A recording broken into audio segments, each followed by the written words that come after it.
Hello,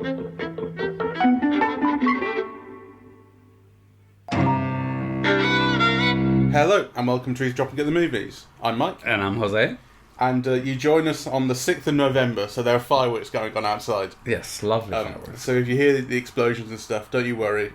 People are just celebrating the foiling of the gunpowder plot. Yes. And today we've been watching The Garden of the Finzi-Continis, which is there you go. Yes. Which is a 1970 Italian film directed by Vittorio de Sica, who's best known for Bicycle Thieves, Umberto D, Shoe Shine, Miracle in Milan, which I love. A whole bunch of classic neorealist films from the immediate post-war period. Yeah, and this film is 25 years after the war's finished. So this is 1970, and it's based on a novel of the same name by Giorgio Bassani from 1962. And is the novel autobiographical, do we know? Is he the Alberto figure? Oh, I don't know. He is from the region. He's from Bologna. Here we are. I'll just look at his Wikipedia. Bassani was born in Bologna into a prosperous Jewish family of Ferrara, which is what the film follows. Yes. So it sounds reasonably inspired by real life, if not directly autobiographical. Yeah. He certainly knows what he's writing about, I think. Okay, so the film follows a group of Jews in Italy, in northern Italy, as I say, in this area, Ferrara, which is in Emilia-Romagna, in 1938, when the racial laws have just come in Italy, which segregates the Jewish population. Yes. This very well-to-do family have a bloody great big house, a walled garden, a tennis court, and they host tennis tournaments and tennis gatherings there because the other clubs have all closed down for Jews now. That's right. So basically, it's a stately home. What's extraordinary about it is that it's in the middle of the city. These racial laws mean that Jews can no longer be part of the tennis club. So they invite the more prosperous people like them to play tennis in their own private tennis court inside the garden. And it's not just Jews that they invite. They seem to have a kind of real open door policy to people who want to come. There are non-Jews there. There are socialists. But, a lot of the people there are Jews, and it's a place for them to commune and convene. There's a kind of historical love story going on between a couple of the characters. The girl of the mansion, Nicole, has had this ongoing friendship with Giorgio, who is the son of a nearby family. The dad of his family works for the party, and he's getting his degree, and they've been very close for a long time, but he is really in love with her. And you see in these flashbacks, which I think are wonderful, how she really kind of seems to see him as like a younger brother. Yes. So there's this miscommunication between them that's sort of unspoken, if you like, as to how they feel about each other. There's also the tall, dark, handsome one, Fabio Testi, who is non-Jewish, but he's involved in this group, and he is the kind of swarthy stranger in some respects that gets in the middle of their non-love sort of partnership, and a triangle kind of develops. But really, I kind of found the love stuff a bit banal. What I found most interesting is the background of rising fascism to the whole thing. Well, I mean, I love the whole thing, and when it's finished, and I said, "Oh, so lovely," and you said, "Lovely," because of course it is kind of the wrong word. But what I meant by that is that it's so beautiful and moving, right? And it earns the emotion that it elicits from the viewer, right? So, on the one hand, it's a very simple film. It's a film about, people from the same milieu, but not really. So, she is very wealthy. He is a middle-class professional. Yeah, well-to-do. But, part of the differences between them is that, in normal times, they wouldn't even kind of think about getting together. But these are extraordinary times. So, so they're both Jewish. They share a culture. They share both, a Jewish culture. Yeah, kind of, they are culturally assimilated, but they are practitioners. Yeah, they practice their faith. So they have a lot in common, yet they're also kind of, divided by class.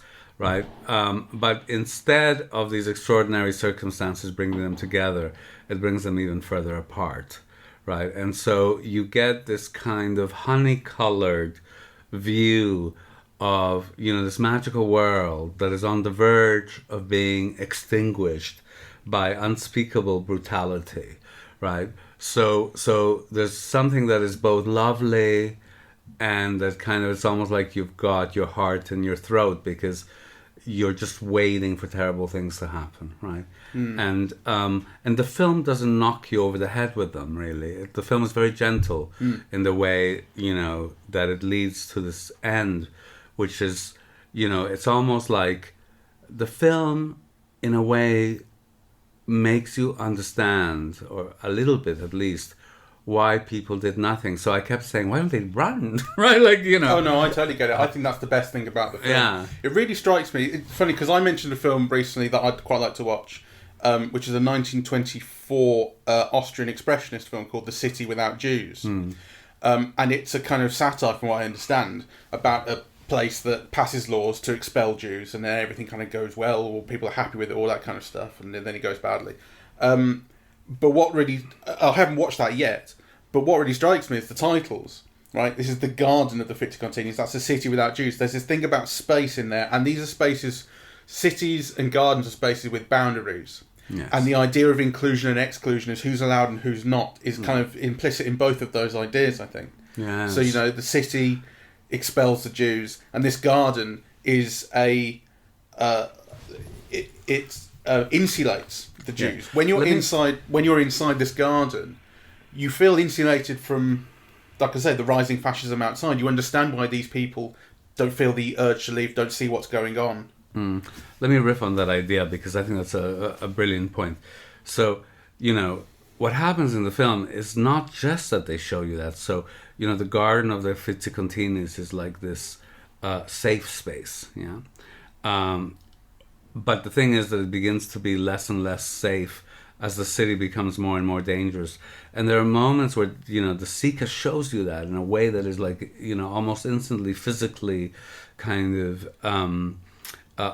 understandable, right? So there are two scenes. The one scene where he's on his bike and he encounters a fascist parade coming his way, right? And you instantly feel the danger that he's in, that the city's no longer his, that, riding a bicycle is now a danger. The scene in the cinema, where he speaks against Hitler on the screen, and then he's told, you're lucky they don't know that you're a Jew, right? So actually, so long as they don't know he's a Jew, he can move through spaces, but as soon as the knowledge is there, he can't.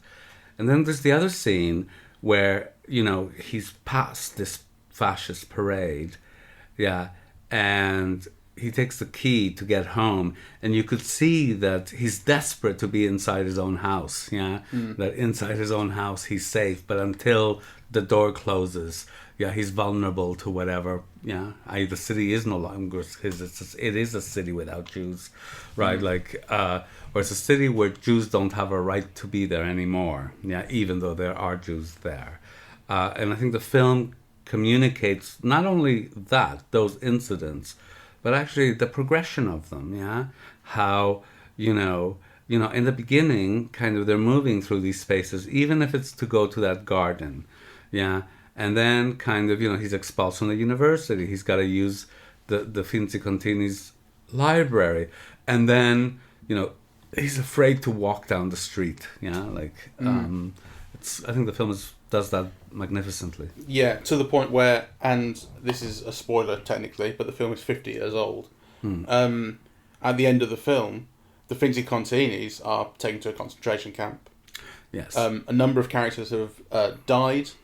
I think one thing that I did like about the love story is that it's clearly kind of doomed. I think you kind of feel that. Well, maybe you don't feel it right from the start, but you start to feel it. But it's doomed not just because the wrong characters fall in love, or the love is kind of unrequited and that sort of thing. But it's because, literally, they can't withstand the pressures of the fascism going on outside, and characters literally die because of it, and they're caught up in it too. I know, but there's something.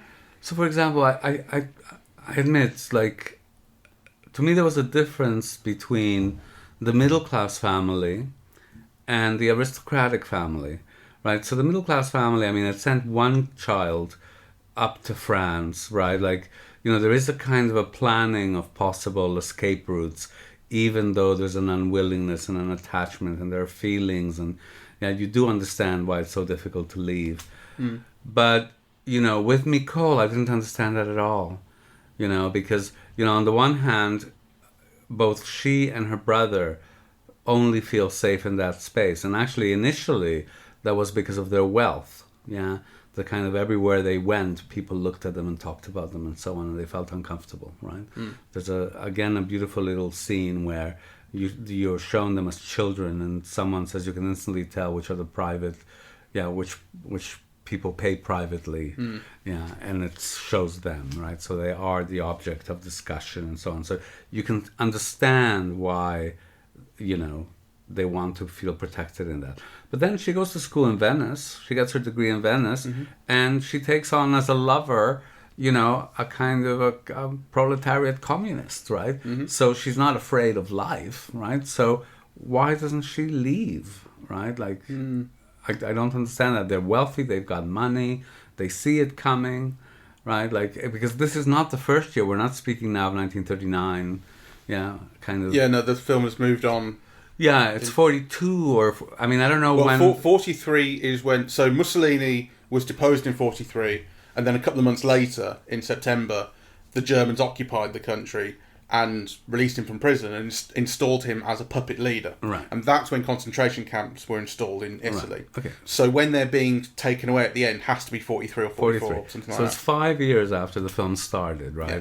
Where you see all this progression of events. So, for example, I very much understood the father of the middle class family remaining, you know, because somebody's got to look after the house and the business, and you know, the house and the business is what's making everybody else's life abroad possible, or they're going abroad possible, right? So you can understand why he might end up there. You can also understand why the older Finzi-Continis, you know, might not want to go anywhere else, no matter what happens, right? But the girl, yeah, it doesn't make sense to me. Yeah, I mean, I guess the film, it has something about the kind of, like the frog boiling in the pot sort of thing, of it creeping up on you without you realising. But as you say, she does kind of notice it. It's funny, when we were watching the news just before, I was thinking about that, because you were saying about, this is about, so the election the election is happening at the moment in the United States. The count is still happening in a few states. And Trump, yesterday evening in America, came out and spouted 15 minutes worth of just the most ridiculous lies, and they were looking at it on the news today, and you were saying, I can't believe that no one is like reacting to this more, you know, how normalised this has become and so on. And that's kind of what was making me think, like, you're right, like in your youth this would have been the most ridiculous scandal and just absolutely unheard of. We've had this boiling pot thing going on here too to make this more normal, you know, and I think, and it kind of speaks to, I think, what the film shows. It kind of speaks to that too. Like, I mean, really, what the film's major strength for me is how it shows people's inertia and not reluctance to change, but ignorance to what is even happening, or refusal to see the signs. So when the son goes to France with his brother to see his brother. And there's a character there who was in a concentration camp. Who was in Dachau as a socialist. Yeah, he was in Dachau. So, and he managed to escape. I mean, actually, I didn't know how realistic that was, really. I thought, isn't that realistic? Because the idea is he escaped by saying that he had become a Nazi. Yes. And that felt very unrealistic to me. But I thought, well, actually, it's serving a plot function here, because the whole point is the kid who's come from Italy is being confronted for the first time with someone who was actually there and has seen this. So, like, it has a function. But also, and I really don't know. Yeah. But, you know, kind of, let's say that Dachau originated in 1936 or something. You know, there would probably be a difference between Dachau in 36 or 35 or whenever it was started and Dachau in 44. Yeah. So, I mean... yeah. But he's still tattooed, isn't he? I mean, again, as to how much of it is a anachronism and when exactly things came in, you don't know. But as for what you're being shown in the film, he's tattooed on his arm, and he says, we are being treated as objects, as things to be labelled or whatever. That was started in 1933, right. And it was initially intended to hold political prisoners. So actually, it completely makes sense. Yeah. But still, the idea that he got out by claiming to be a Nazi now that's what I found, kind of a little difficult to swallow. But that may just be ignorance. Maybe that really did happen. The point is, I did let it go because I thought the function it was fulfilling in the film, which was to confront this kid who was isolated from what's really happening with someone who was actually there, was a useful function. Yes. Well, actually, the thing is, it's not just that kid; it's all of them. Yeah. Right. Because, and I think what the film does well also is make me at least understand.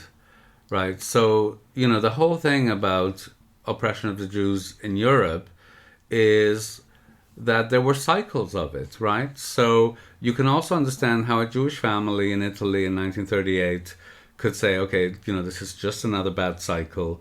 There will be like a pogrom or something somewhere, and then kind of it'll all go away, and I mean, because also, these extermination camps, that was completely unprecedented, and, so I think that kind of, so you can imagine all of these students, kind of in Grenoble thinking, this is terrible, but it's just another bad patch that we're going through, right? Kind of things will change. Actually, not that different than a lot of these discussions around Trump, right? Everything will get back to normal, right? Do you think the film would have been better for making that more explicit? Because it sounds like a reading that you're really putting onto the film from your own experience or own ideas. I'm not sure that's hugely supported by what the film really shows. Well, I'm not sure, right? But the thing is, we were discussing this earlier. The film is just made like 25 years after the end of the war. Mm-hmm. All of these things would have been fresh in people's minds. Mm-hmm. I mean, I was thinking, for example, of, Pauline Kael, who reviewed the film, and I read her review.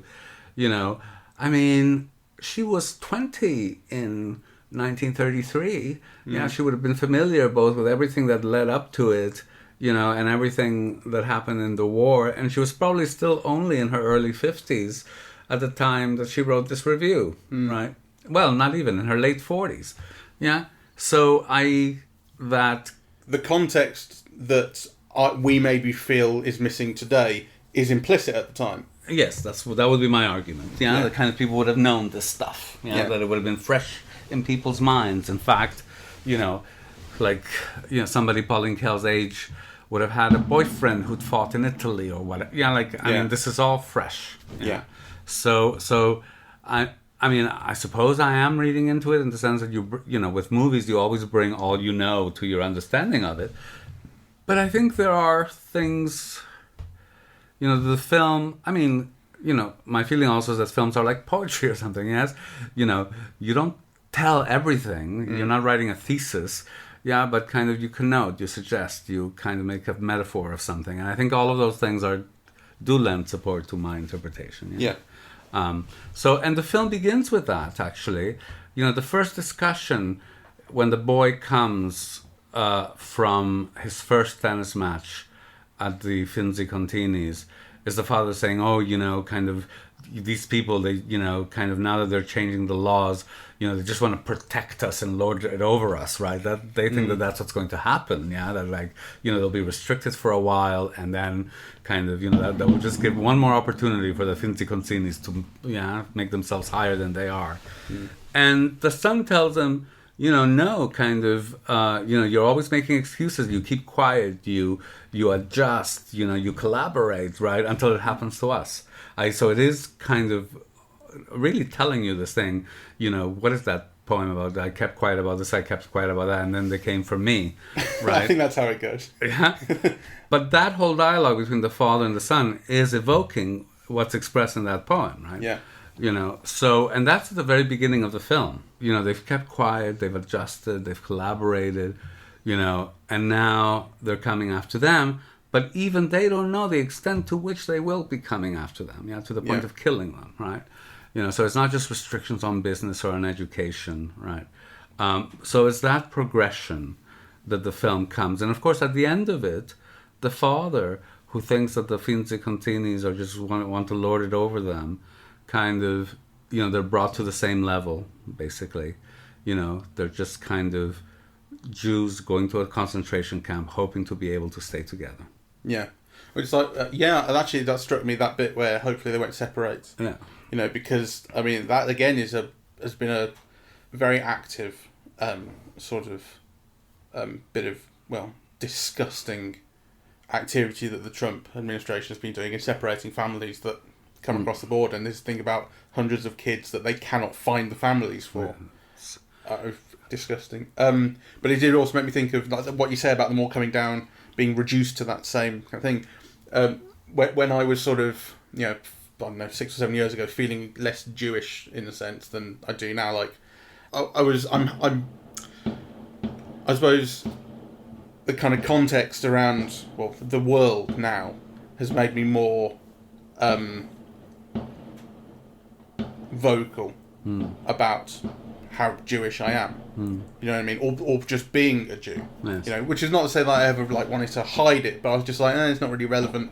All the religious stuff never interested me, and that's what I really associated it with. It wasn't about being afraid of being called a Jew by people or anything like that. It's just about I don't really feel part of that community, but increasingly I feel like I have to.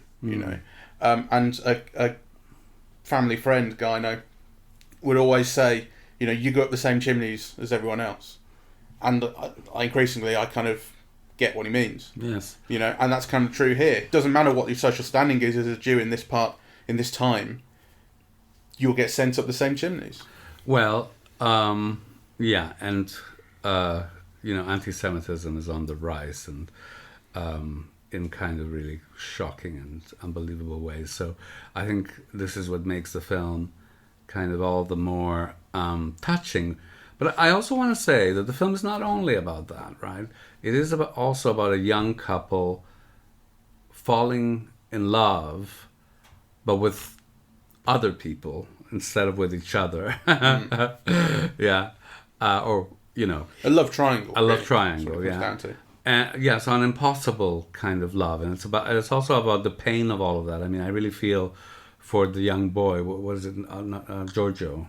Yes. Yeah. And actually, I love the bit of dialogue with the father, where he says something like, in order to understand the world, you first have to die. Yeah, and it's better to die young so that you can recover from it. Yeah, and I thought that was a beautiful speech because, of course, there's this metaphoric death. There's this being crushed by life. And then there's a difference between being crushed by life and having your life extinguished, or being killed by other forces, having your life taken away. So there's the metaphoric extinction, and there's the literal one, and the film kind of deals with both. That one scene in the cinema that you mentioned, I did want more out of that scene. I thought maybe this is just a very personal taste, but I felt like it ended too quickly. I wanted, Giorgio and I forget the character's name, but the Fabio Testi is the actor who plays him. Yeah, the Gentile communist, friend who ends up in the relationship with the girl he loves. They go to the cinema together and they see this footage of Nazi goose-stepping and Hitler. Well, Giorgio appears to be the only Jew in the cinema. Malnate is the character, yeah. So Giorgio appears to be the only Jew in the cinema, and he speaks up and he says these clowns, and he basically shouts at Hitler on the screen. And a couple of guys in front turn around and say, "Oh, fuck off, you dirty Jew," and they kind of start to fight. And then it cuts to outside, they're walking away, and Malnate says, "You're lucky they didn't know you're actually Jewish." Yes. But I felt like I wanted more. I don't know. Maybe that's just a very personal thing. I wanted more of the fight in that scene. It felt like it ended too quickly. I wanted the conflict. Well, let me tell you what I understood by that, right? Because what I understood by that is that Malnate, who is a communist and who is of a working class background, or certainly not of Giorgio's own background. He's of a lower class. is aware of all of the dangers in speaking in public. And actually, what you get a sense is of how innocent Giorgio is. Yes, yeah. you do. So, because one of the things that the film does, which I think is very, very clever, is the Sica makes all the Jews blonde and blue-eyed and beautiful and Aryan looking and upper class looking, and so so that is its own shield, and it's part of the same shield. It's what's been protecting all these people. They've been protected because they're wealthy. They have the right connections. They're friends with all the establishment. They're part of the tennis club and the Chamber of Commerce, and actually their looks, kind of, there is a hierarchy, right? So kind of, they're not dark and swarthy. They're kind of blonde and northern and all of that. So that has been its own shield, and that this is like an awakening. He doesn't even know in what kind of danger he's in. And then the guy says, "You're lucky that they don't know that you really are a Jew, right? Yeah. Or else you wouldn't have gotten out." So I think that lack of awareness, that sense of having been protected by kind of class and looks and culture. Yeah. Although I felt kind of like I think the way that Asian people feel when Scarlett Johansson plays one of them. I thought, like, these Aryans, how dare you play Jews? Well, but we don't know that, and actually, No, I know. Kind of, but I thought, but when you pointed, actually, it wasn't that you pointed out. It's just that when the film began and these guys have blonde hair and blue eyes, I thought José will be noticing this because you always do. And then I thought, it's interesting that these Jewish characters have this very Aryan look to them. It's one of the things that's always oppressed me. I mean, you grew up in North America, and actually, it's really uncanny, right? Like, kind of, everyone who's meant to be beautiful is always like blonde and blue-eyed and like looks like, Barbie and Ken or whatever, right? Like, so. If you're short and Hispanic and whatever, it's almost like, or people have written tons about this. If you're black, right? Like, kind of, it's almost like you're not beautiful, you can't be attractive, or like all the norms. So these things affect you. So of course you notice, and of course in this film it becomes a deliberate kind of aesthetic strategy. It's something that has obviously been designed, to have kind of, all these young Jews, be so blonde and blue-eyed and all beautiful and so on, right? Like, Yeah. I mean, beautiful is the wrong word because, of course, there's many kinds of beauty, and, kind of John Garfield is beautiful, but John Garfield looks Jewish, right? I mean, he's short and swarthy, and he often played them in the movies, right? Like Body and Soul, right? I mean, so this is a deliberate strategy to kind of play with, social expectations of representation, and not just in terms of the protagonist, but in terms of everybody, right? Like, so it's everybody playing tennis and kind of in that garden looks a particular way. So anyway, I thought it was beautiful. And then the thing is, the film kind of creeps up on you, right? It has, so Nicole's brother, who's played by Helmut Berger, right?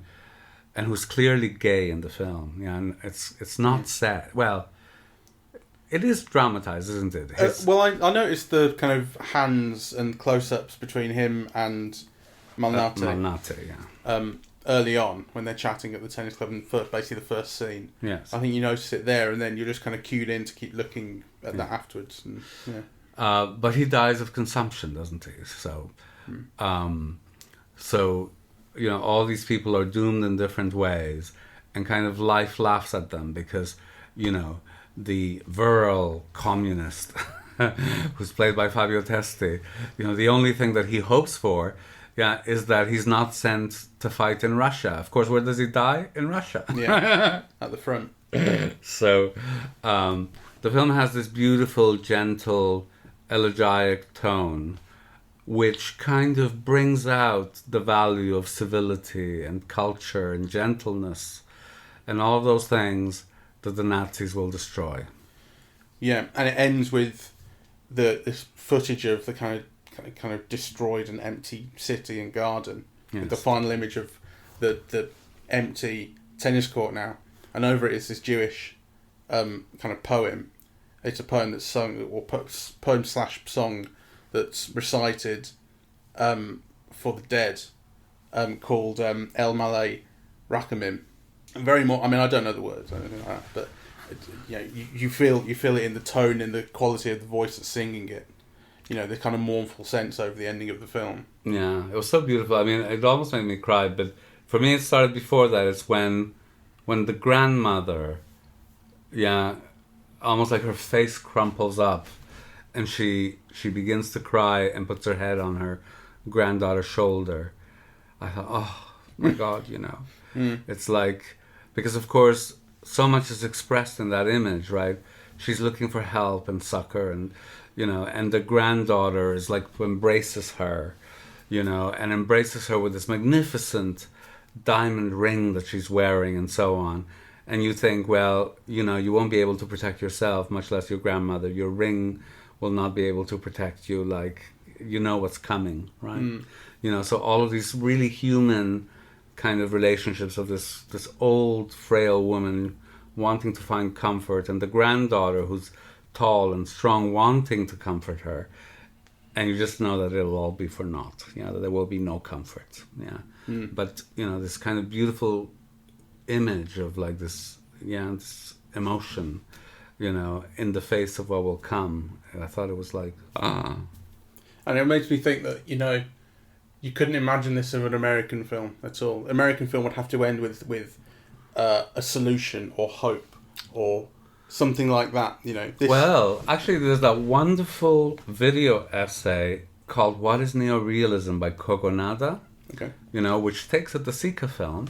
It's called "Indiscretions of an American Wife." Yeah, it's with Montgomery Clift and Jennifer Jones, produced by David Selznick, but there was an Italian version called Stazione Termini, and the American version, Indiscretions of an American Wife. And what he does is to show you the difference between the Italian version and the American version to explain neorealism. And that was exactly the difference, that in an American film, everything that isn't action, that doesn't advance the plot, gets cut. Right?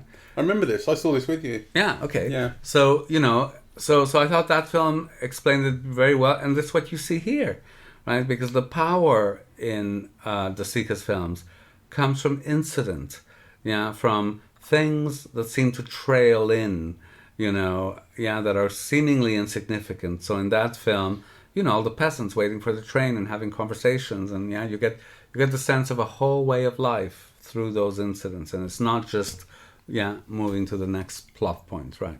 Because as soon as the police come to the house, what the story is going to be. So there are a couple of things that are added. Seeing the father, and being told about, Giorgio. But you could argue that whole last scene is completely extraneous.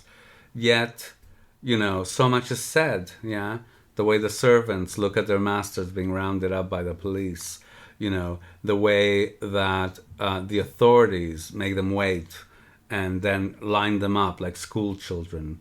The way the family's separated, this kind of embrace, so much is being said that isn't actually action.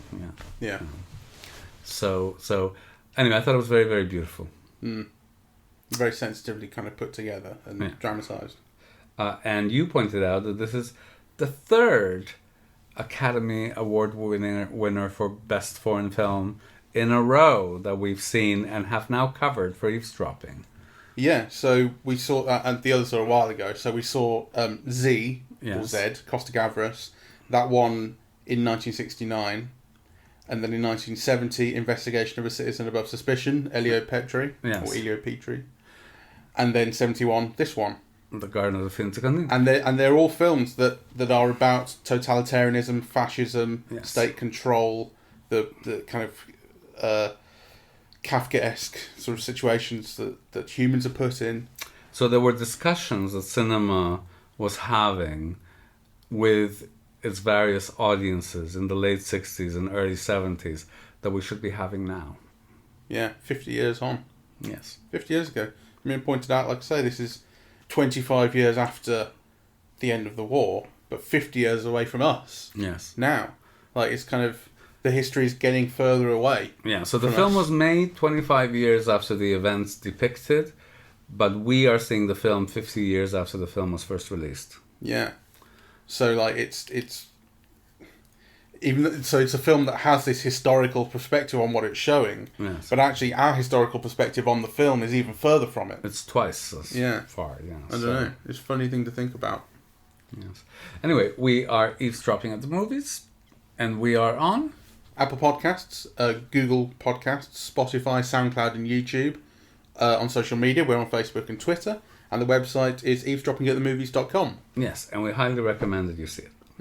And we should say that we covered this because it's being shown, it's being streamed online for the UK Jewish Film Festival on Sunday. So if you listen to this after Sunday the 8th of November 2020, you will have missed that, but it's still available. You should see it. And the UK Jewish Film Festival is going on until the 19th of November. Fantastic, thank you. That was the reason for doing it, and I'd forgotten. Thank you very much. Bye-bye.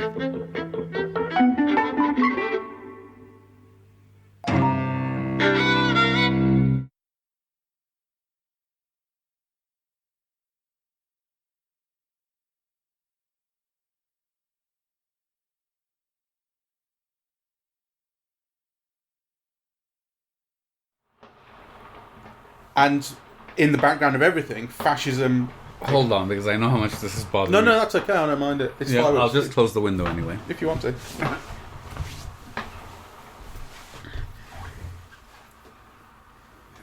It will make a difference. Okay.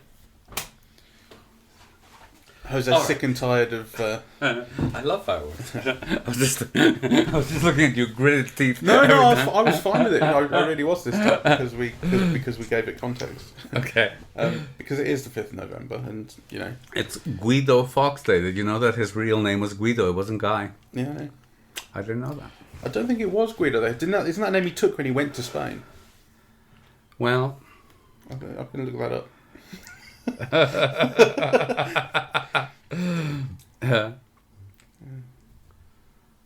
Yeah, known as Guido Fawkes while fighting for the Spanish. But his name given here is Guy Fawkes. right. So. Well, But you know the name that he gave. This is a side thing. You know the name that he gave when they caught him at the gun. He said his name was John Johnson. As if they were going to go, oh, well, we're looking for Guy Fawkes.